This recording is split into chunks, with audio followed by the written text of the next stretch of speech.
All right, so Bismillah ar-Rahman ar-Rahim and Assalamu alaikum wa rahmatullahi wa barakatuh, everyone. So to explain, we're basically doing a Fiqh of Worship class. And let's just try to memorize the pages, right? So this one's 76, this one's 64. Let's see who can memorize that. Okay, 76 and 64. So what we're doing, here we go. We basically do Fiqh of Worship, which basically is exclusive pretty much to the etiquettes, or at least the rulings that relate to tahara, meaning purification and so forth. So whether we're speaking about major impurity and minor impurity, so we're looking at pretty much these subjects. This fiqh class is considered a simplified class. Other classes have been pretty much a lot more detailed, so I try to stick to certain issues that I would consider are probably the most important issues. So you would hear me often saying differences of opinions between scholars, here's the preponderant opinion, and I would usually say that just to let you know that I'm trying to summarize and not go in all the details, but there are different ways of doing it, and that different scholars have different opinions, and of course they had their own evidences and so forth. The other thing is that I would summarize the most important points. So yes, there may be some other topics that other books of fiqh probably had discussed. So because in our class we're trying to make it summarized and we're trying to go over a lot of things, I try to stick with the book that we're studying in. And let's see, the book that we were using is called A Summary of Islamic Jurisprudence, and in Arabi, it's basically the translation, the real translation for this book. Hold on, if I could get to page number 1, right? And in Arabi, this is what it's called. It's called al-Mulakhas al-Fiqhi. I thought he did a wonderful job in summarizing the main issues in fiqh, and at the same time, the translation was, I wouldn't necessarily say 100% accurate, but I would say it was actually fair and decent. The books are available on, well, as a PDF, so they're available for free. So that's really easy to get to. I did put both books and the links to both books on the canvas, so you could easily get those. Or you could even Google it. You'll Google it and put PDF and you'll find those books. So we had actually covered a couple subjects. We talked about the water and what makes a pure water, and let's make the story short, we said it was pretty much the pure water, whether it's rainwater or river water or seawater, that's what is considered as pure water. And certainly if we're speaking about that water going through probably some kind of further purification, like the modern way of purifying water, that's still considered as acceptable, and you could use that as well. We also talked about the different utensils for whether it's the utensils, so that probably a person that's not a believer that might have used it, or probably something that you might find, or probably licked by a dog or licked by a cat, or probably touched by other animals. We talked about that. Ritual impurity and what that means. So we said that there are two kinds of impurity. There is the impurity which requires you to make wudu, okay? And that's basically considered the easy one. That's basically considering that you just have to basically do that ritual washing slash wudu, okay? And that's basically washing the face, hands, head, feet, and we're speaking about the simple washing, okay? Washing face, hands, head, feet, and that would basically be considered as the minor ritual impurity, and therefore wudu makes it the minor purity, okay? The major impurity would basically require you to make a shower, okay? To take a shower, meaning you would basically have to let the water run all over your body.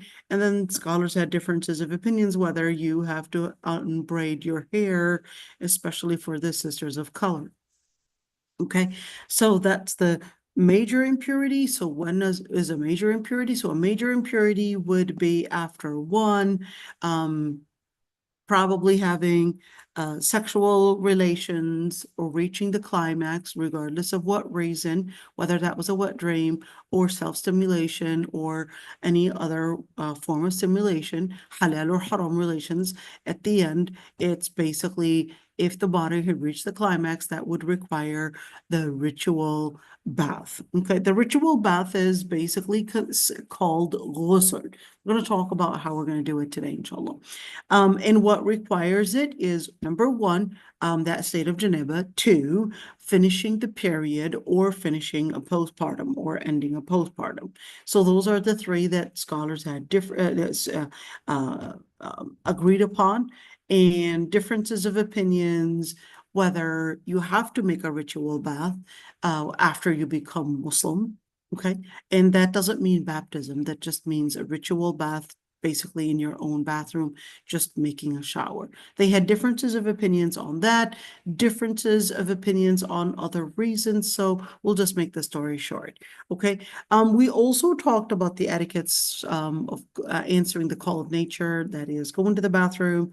We talked about not facing the qibla. We talked about using different methods for cleansing. We talked about using toilet paper, using rocks, or doing it with other methods, but making sure that we would avoid animal droppings and avoid animal bones. And we talked about that in details. We also talked about siwak. So we talked about siwak. We talked about the alternate, at least modern siwak. We talked about toothbrushes and natural dispositions of natural dispositions. How do we actually, I guess, separate the things that are considered najis and the things that are not najis? We talked about animals that we would eat, that their flesh would pretty much be halal, and of course we talked about leather, and we said differences of opinions in regards of leather. As long as it's tanned, that's the most important thing. So whether that was pork leather, whether that was carnivore animal leather, and so forth, and we said differences of opinions on that. So we talked about the process of tanning. We talked about the process of course, making that leather halal to use. We also talked about wudu and ways for performing wudu. We talked about washing the simple wudu. We said the simplest wudu that you could do is wash the face, hands, head, feet, and we said washing the face and talked about the borders, the head, talked about the borders, talked about the differences of opinions. Do I have to wipe the head? Do I have to wipe the whole head, 1/4 of it, etc.? We talked about the differences of opinions. We also talked about whether you can just wipe over the hijab. So we talked about that wiping over the hijab or wiping over the socks, and what are the conditions. To make the story short, we said to wipe over the socks, there are conditions. One, wearing it on wudu. Two, that it would have to have covered all the way up to the ankle, or up to the ankles. In other words, is it including the ankle or up to the ankle? Differences of opinions. And three, it would basically have to have at least some thickness in order to not let the water penetrate. So those were the three conditions. One, you have to have worn it on wudu. Two, it would basically have to be covering all the way up to the ankle. Okay. Three, it would basically have to be thick enough. And four, let's add that one, which is the timing. So we said in terms of timing, it would be 5 prayers starting to count from the first time you had lost your wudu. Okay. And that's for the person that is not on a journey / resident. For a person that is a resident, that is on a journey, then they would be capable of making wudu and wiping over the sock for 15 consecutive prayers if they wish. Okay, they don't have to stay wearing their socks for 3 days. That's their choice. But if so they wanted, well, good for them. They can wipe over the socks. And we talked about wiping the sock, and we said when you wipe over the sock, you're not going to be wiping the sock basically at the bottom, but you're basically going to be wiping from here. Okay, you're going to be wiping starting to, well, maybe I could give me a second. I know you like my drawing. My art is just magnificent and just awesome. So I'm just going to fix my drawing a little bit because I know I could do better. Okay, the wiping is going to start from here, from the toe area, and you're going to wipe this way. Okay, so again, the socks are going to be up to the ankle, and certainly you want to make sure they're covering all the foot. You want to make sure they're thick enough, not thick enough to mean like super thick, meaning wool, but we're speaking about not letting the water penetrate. And we're speaking about as well making sure that you've got the timing in place. Okay, so those are the general things. We also talked about the things that nullify the wudu. In terms of nullifying wudu, we talked about number one, using the bathroom for urinating, using the bathroom for defecation. We also talked about vomit. We talked about bleeding. And we said the differences of opinions in regards to that. We also talked about sleeping. We went in details with that. We also went in some details with different discharges that women go through. And we said the preponderant, wallahu a'lam, is that the different discharges / the cervical mucus, and especially those discharges, okay, to focus on that for a little bit. The cervical mucus, there are differences of opinions on, one, whether it is impure, or two, whether it is a wudu breaker. So we went in details with that, and we said, wallahu alam, we said the opinion that said it's not a wudu breaker and also not impure. Therefore, you don't have to change your undergarment every single time you need to redo your wudu for having that discharge. And we said that that's a considerable opinion. So that's basically to summarize a lot of what we had talked about, and we just let you know what we've been doing. So we're on chapter 10, which is ritual bathing, and I believe I said this is 74. Am I right? Yeah, 74. I did it. There you go. And we said this one is page, what, 65? Am I right? 76, 64. 7664. Okay, we got it. Okay. So Nura, are we supposed to be sharing the link right there, or what are we supposed to be doing here? Okay. So let's Bismillah ar-Rahman ar-Rahim, and let's continue. So we're doing the different rulings that relate to ghusl. Let me just clarify the word ghusl for a bit. So the word ghusl simply means you're making a shower. Okay, now the word ghasala means to wash, but al-ghusl is to do an excessive wash. So that excessive wash is what is considered as a ritual bathing. So if we're talking about ritual bathing, we're basically speaking something rather excessive, more than the minor impurity. Ritual bathing is to remove the major impurity. We said major impurities would be one, after reaching the sexual ritual climax, regardless of what stimulated it.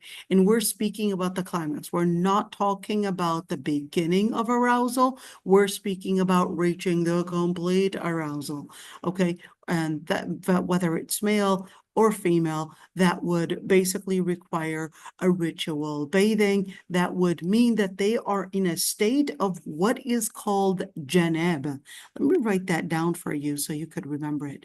The word is janaba.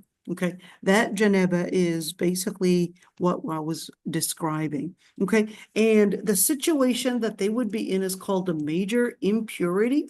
And the major impurity, like we said, would require that ghusl. Let me write down that word in Arabic. It's ghusl.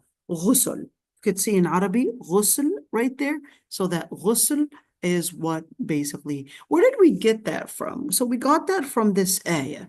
Allah subhanahu wa ta'ala says, وَإِن كُنْتُمْ جُنُوبًا فَطَّهَّرُوا. And if you are in a state of janaba, what is the state of janaba? The state of janaba is what we had described in terms of sexual climax. Okay, that's the state of janaba. And it said, then purify yourselves. حذيفة خذوا عني. خذوا عني حذيفة. So then purify yourselves. How does that purification actually happen? How do we do it? And what's supposed to be done. So that's basically what we're going to be doing. So during Jahiliyyah, Hudayfa, خذوا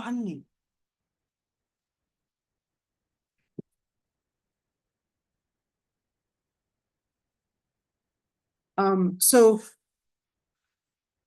all right. So what, in terms of the history of washing from that impurity, what is the history of it? The Prophet ﷺ, well, at least, sorry about that. You could see I really got distracted.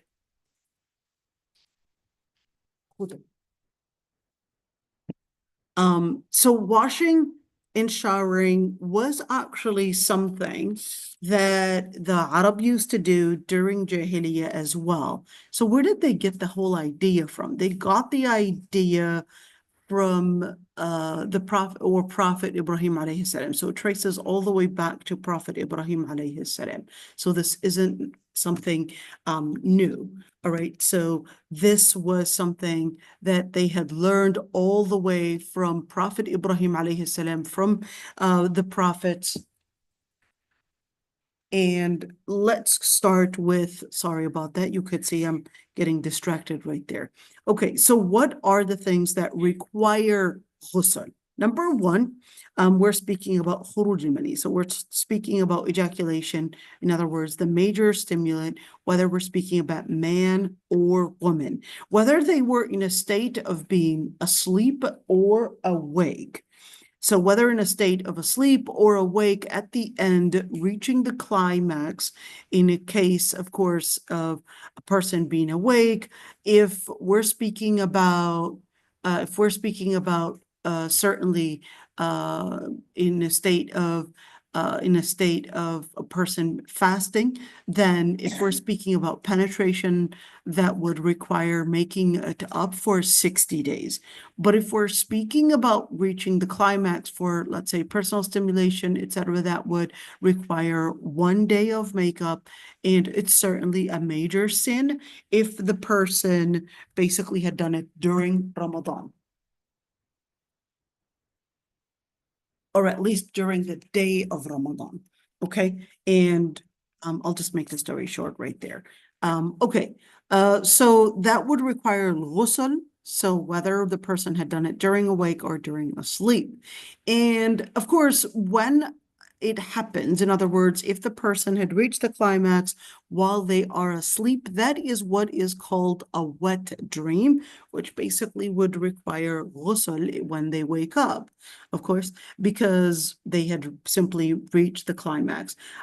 For men, it's rather easier to know whether they had reached the climax or not, but for women, this is very often that I would get women telling me, well, I'm not really sure if I got something or not.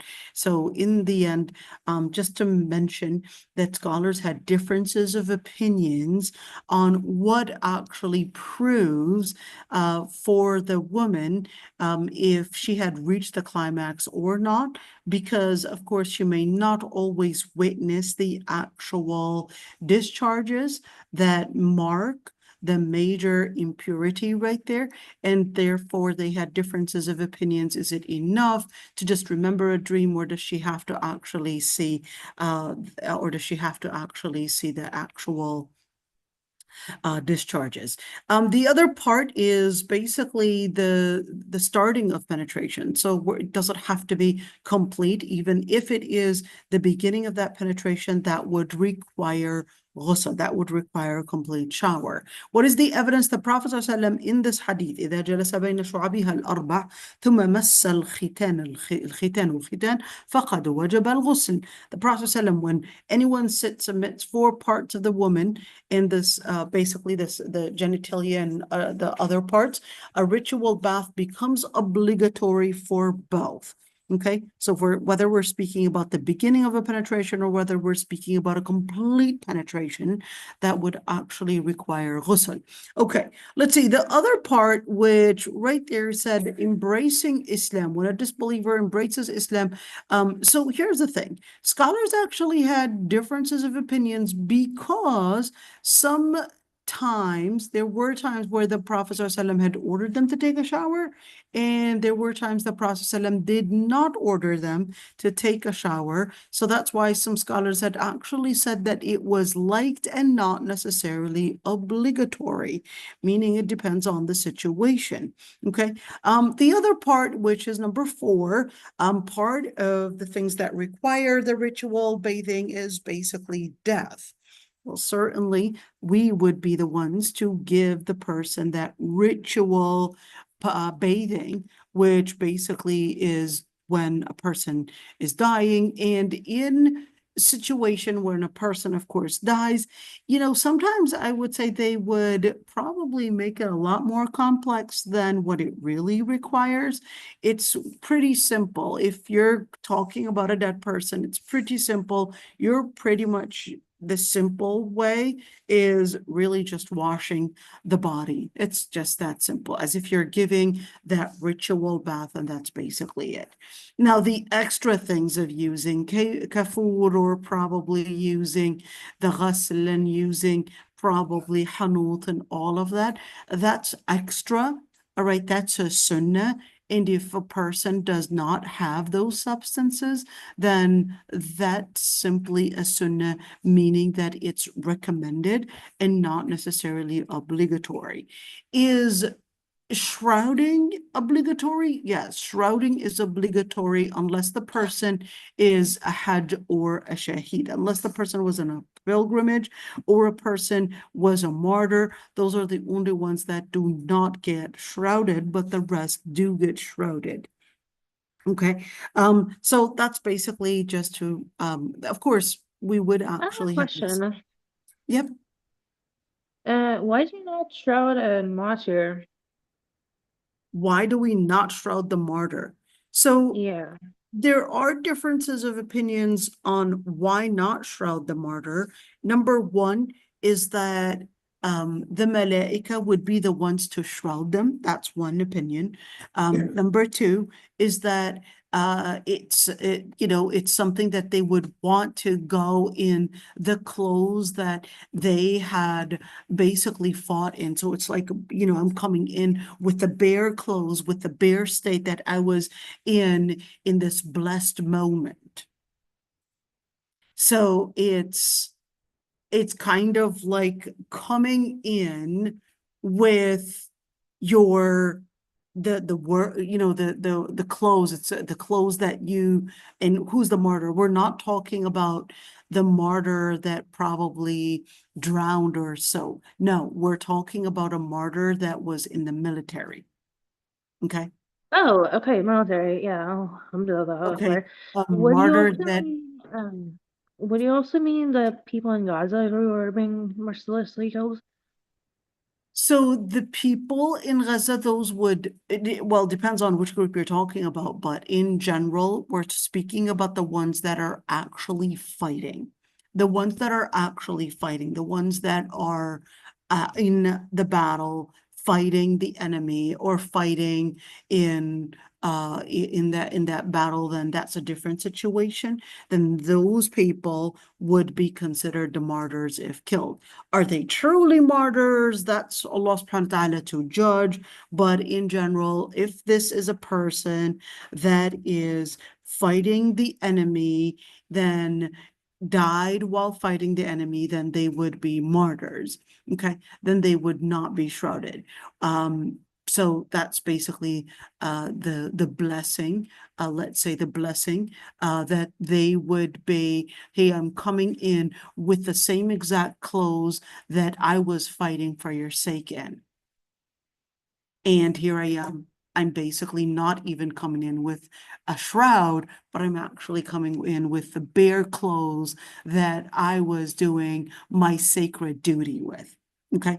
But for the people that their houses were collapsed over them and all of that, they do need to be shrouded, but if they're in massive numbers, like right now we're counting almost 60,000 people and they're barely having enough clothes and they're barely even capable of digging to find them. So they were just collapsed over basically their heads and all of that. So in that situation, the ummah, the whole nation is held accountable, not them, because it's more than what they could do, meaning the people that are there, but the whole ummah, the whole nation is held accountable. What did you do to these people? Whether it's to provide them food, security, or even provide them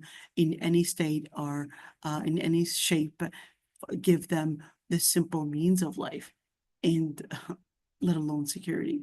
Okay, so, okay, I hope I answered that one. Okay, now let's continue with number 5 or 6. Number 5 or 6, we're talking about menstrual and postnatal bleeding. So for menstrual bleeding, it's important to mention, we talked about this before, we said women's bleeding basically falls, we're speaking about the bleeding that basically is vaginal bleeding. Okay, we said vaginal bleeding actually goes into 3 categories. Let's write it down really quick just to remind everyone of it. Okay, so here we go, and let's do it. I'm just going to add a text really quick. Okay, so we said there's menstrual bleeding, and there's also the postnatal bleeding. Postnatal bleeding, am I writing this right? Okay, here we go. Sorry, everybody. The other thing, we said istihada. We're going to talk about each and every single one of them in just a bit. Okay, so menstrual bleeding would basically be, you've got 2 types. You've got the regular situation would be every 21 to 28 days. A regular sister would usually bleed every 21 to 28 days. Okay, every 21 to 28 days, basically she would bleed for a certain number of days. Those are the fixed number of days. Some sisters have it fixed, other sisters, they would have it irregular bleeding, but let's first talk about the fixed days. So the fixed days would be, let's say, 5 days of having a cycle, and every 21 to 28 days, you would get 5 days of cycle. That would not necessarily be just 5 days. Sometimes it can be 4, sometimes it can be 6, sometimes probably can happen 7 days due to hormonal changes, etc. So that's absolutely normal. She would basically not pray, not fast during the cycle, okay? And certainly not have sexual relations, at least penetration during the cycle, okay?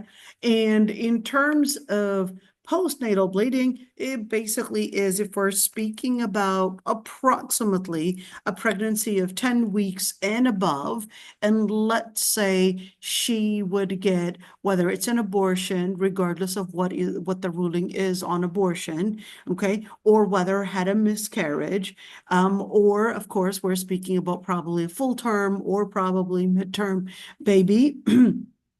So if it's 10 weeks and above, the bleeding that she would get after basically having a 10-week pregnancy, that would basically call postnatal bleeding, and therefore she would treat it the way she would treat menstrual bleeding. In other words, she does not pray, does not fast, and certainly also does not have at least the sexual intercourse, but of course, foreplay is permissible. Okay, and istihada is basically any vaginal bleeding that is not menstrual and not postnatal. Okay, if it's any bleeding, she had a cyst, fibrosis, or probably she was having some infections and she was getting all these different discharges. They don't have to be bloody, but just different discharges. Then in that situation, that would be treated as istihada if it's outside of a period time. So what if it's a sister that has irregular bleeding? She's not really sure what that is, whether it falls under istihada or whether it's menstrual. So in that situation, we would use another form of, let's call it, figuring this out. Number one, we would basically look at the timing of it. So we would say, well, generally speaking, are you always having random bleeding? And let's say she says, yes, I always have this random bleeding and always spotting, and I'm not sure.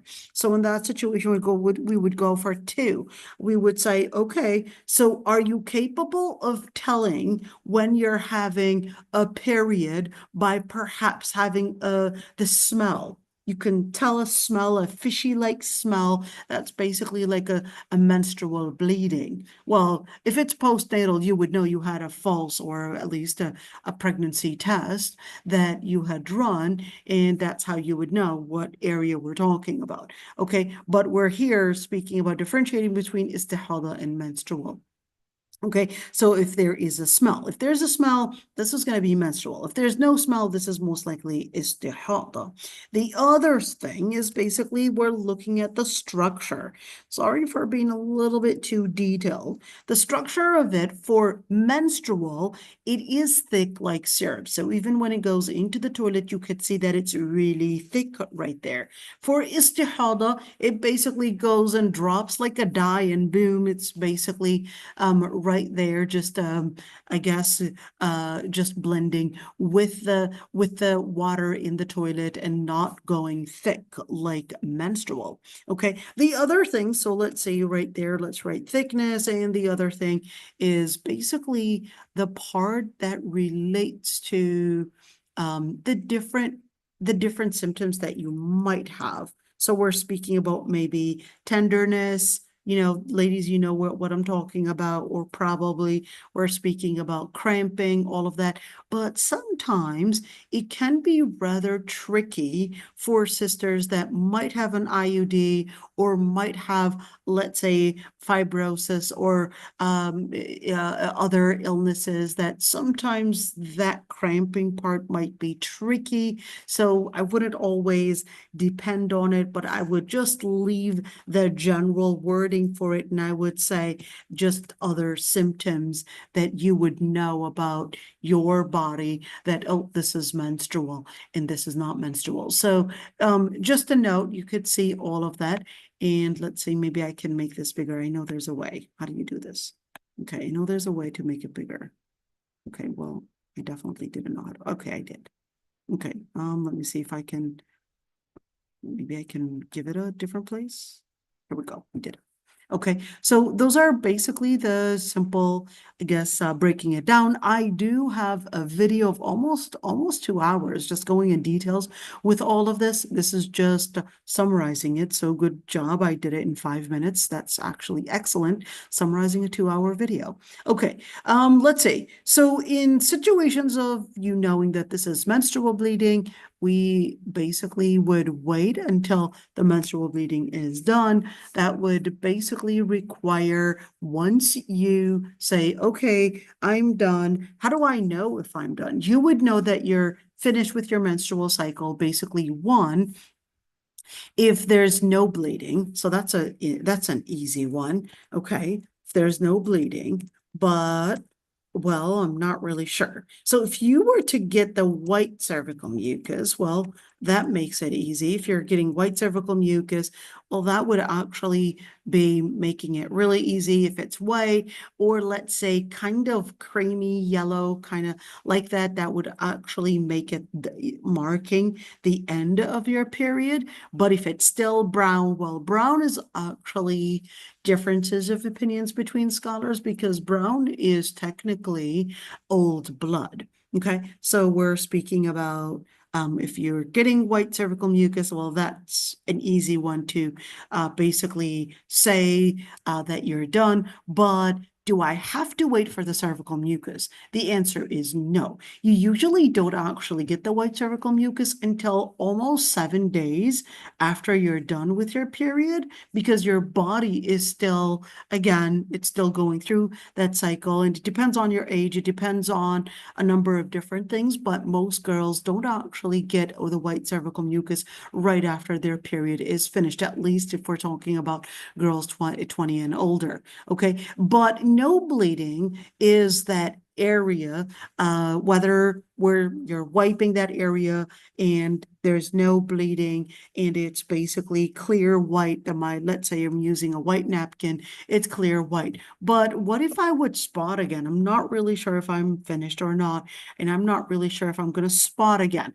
So if that area is dry, you're still not seeing anything, you might start spotting again. You can wait a whole day. You can wait a whole day just to make sure you're not going to spot again. So here's the thing. If you were to wait a whole day and you discovered that the whole day that you had been waiting for was actually a clear day, but you just didn't know that, so you would make up those prayers for that day because you were basically waiting. Okay, so that's basically the simple thing. So no bleeding to basically mark as dryness, and or the white cervical mucus to basically know that, hey, there's nothing showing any sign of menstrual bleeding. Okay, why don't women pray during their menstrual cycle? So this is basically what is called tawqifi. That's basically a dismissal from Allah subhanahu wa ta'ala. Dismissed us from prayer, dismissed us from fasting, and even tawaf during that time. I guess it's basically to let us know that, hey, Allah subhanahu wa ta'ala is making it easy for you because your body is going through a lot anyways. So let's hope our husbands and basically our family members would understand that, hey, during that time, please dismiss us because our body's going through a lot anyways, to the point that the Lord Almighty had even dismissed us from prayer, dismissed us from fasting. So please dismiss us from other chores. Anyway, we would be really appreciative. We promise. Okay. Let's see. فَإِذَا تَطَهَّرْنَ.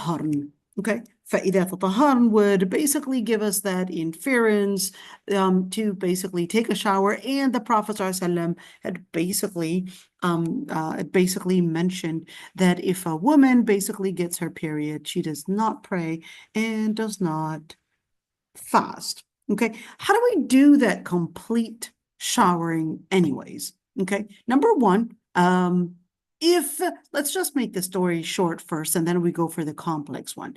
For a nuanced one, simple one, okay, we're speaking about, hey, just stand under the shower and just wash your regular shower. Is that enough? That's enough.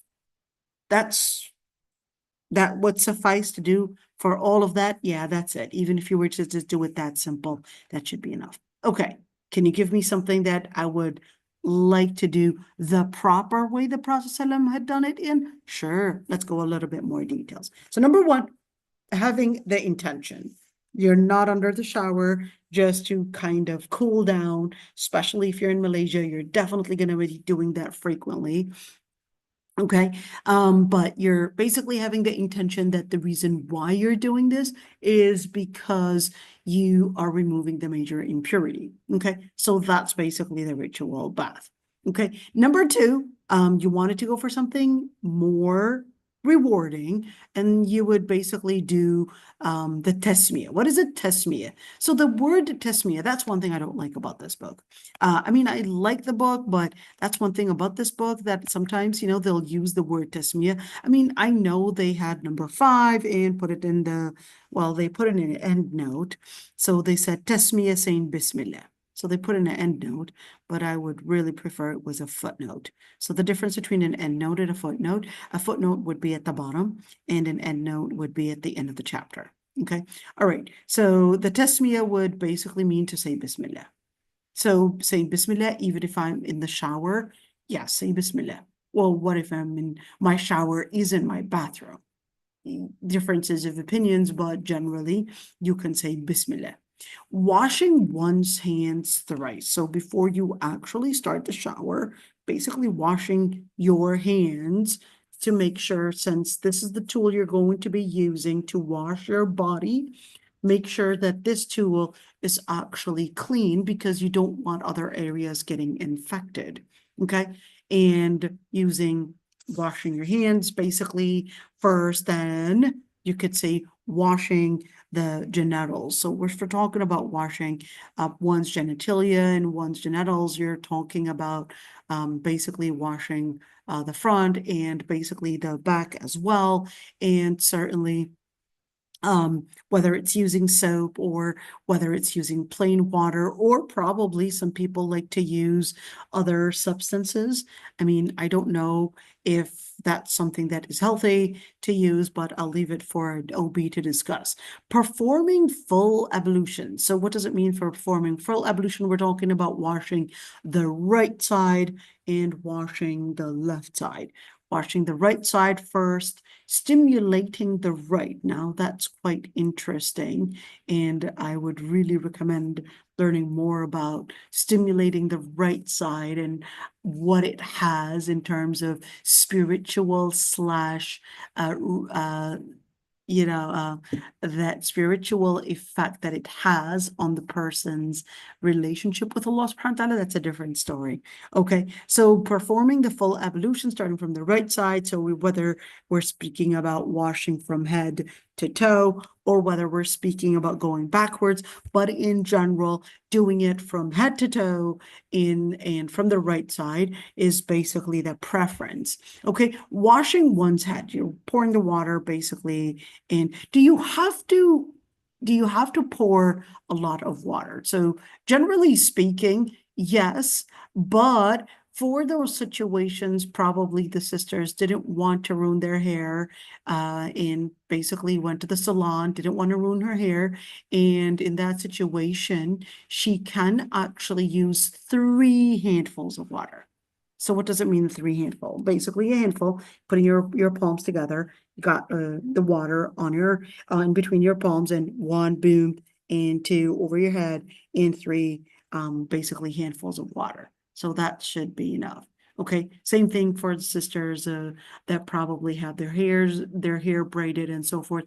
Do they have to unbraid their hair? No, they do not. Making the story short, I could have actually went into lots of details and mentioning all the differences and all the details and all of that and all the evidences, but I'm making the story short. Okay. Let's see. Just a note, there are differences of opinions whether you would have to unbraid your hair or whether you would have to have that full water flow over your head as basically to complete that washing. Differences of opinions simply because of this hadith. The Prophet ﷺ, based on this hadith, there is janaba under every single hair, so wash the hair well and cleanse the skin. Here's the thing, is that you could say, he said, خرجه الترمذي, Abu Dawud, and Ibn Majah, but here's the thing, this hadith is actually, let's say, a place of differences of opinions on the level of authenticity.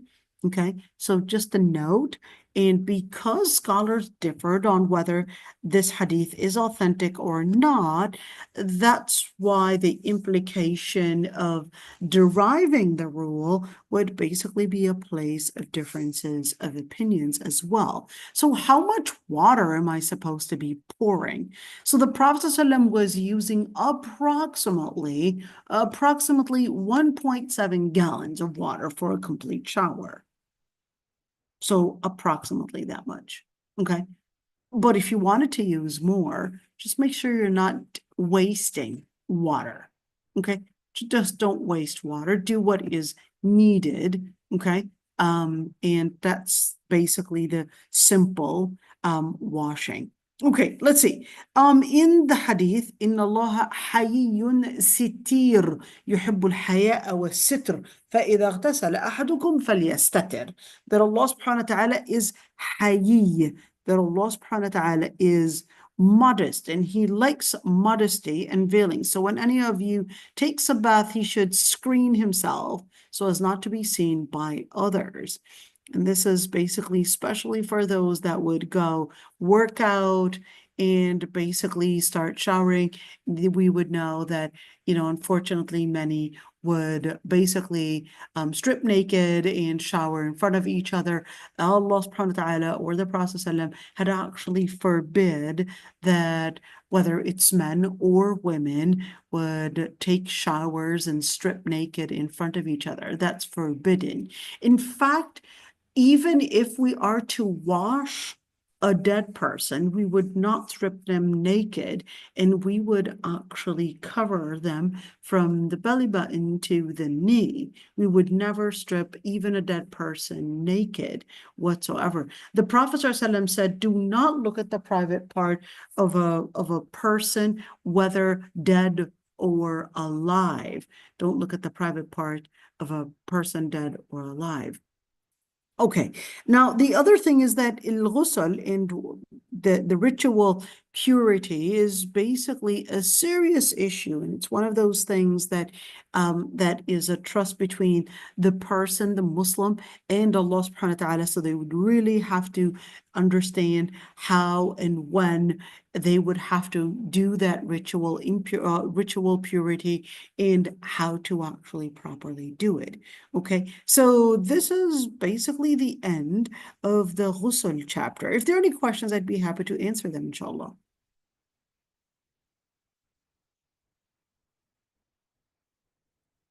No questions? Okay, so I was really hoping if Noura, Noura, did you actually share it only at the Fiqh of worship? Was hoping that you would share it with all the other groups. Okay.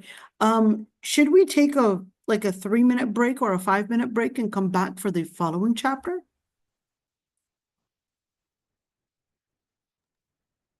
Yes, inshallah. Inshallah. Okay, so I'll end the recording right here and we'll come back in a bit, inshallah.